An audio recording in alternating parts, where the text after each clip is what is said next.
трябваше да бъде комплекс за медико-социални услуги с едно опитно поле, но в последствие вече си се случи само градина вдъхновение. През 2019 година случайно в една статия от Вестник прочетох, че от Агенцията за хората с увреждания откриват прием за проекта Център за защитена заетост, който е по примера на Испания. И така, когато прочетах условията, просто ги припознах. Това е фондъчето, в което ще сложим лъгавата. Вижда ли се на цялата днес? Ето тук. И трябва да ги покрием с земята. Казвам се Виктория Великова. Милена за мен е фея на добротата. Аз така я наричам. Защото наистина за мен тази жена е много силна.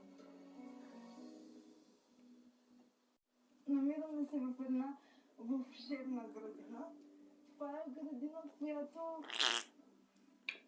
всички нас, работещите в тази градина, ни изпълва с страшно много сила, кураж, енергия. Ето си цветая, зелена копия, тузо. Не, а тези там. Шовели. Какво ще правим с камбите? Отиваме да ги занесеме. Така, добре. Всичко, което произвеждаме, го предлагаме тук в нашото базарче като прясна продукция.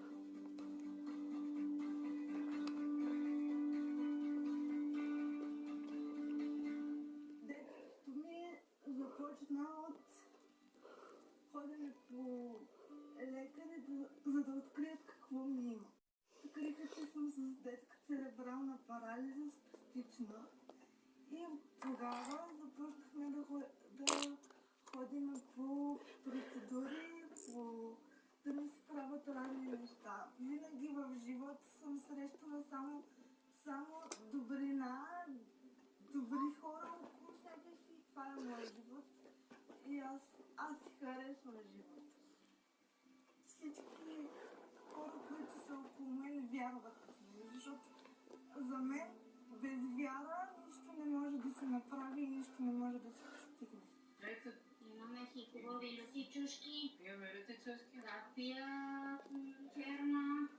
Там сме си засадили много хубави селски, кардийски томати. Да работят 15 младежи. Вече не получават заплата, защото проектът приключи края на февруари.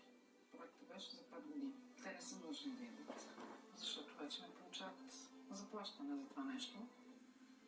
Но когато ги попитаха защо идвате, при положение, че не получавате заплащане, така говориха, че до сега съм ги подкрепила и сега да искат те да ме подкрепят.